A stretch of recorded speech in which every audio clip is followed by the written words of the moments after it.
अच्युतं केशवं कृष्णदामोदरं रामनारायणं जानकीवल्लभम्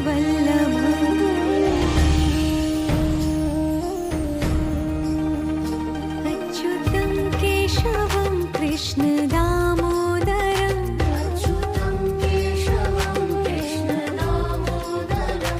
रामनारायणं जानकीवल्लभम्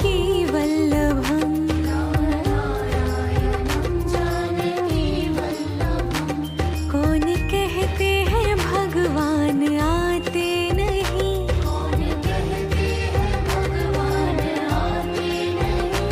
तुम मीरा के जैसे बुलाते नहीं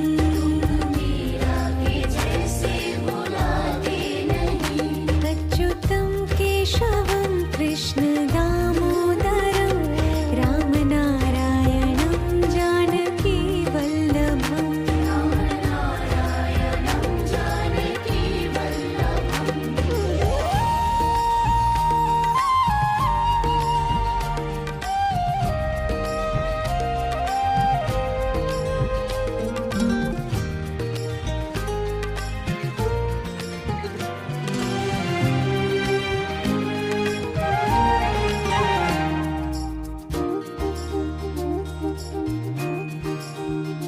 अच्युतं केशवं कृष्ण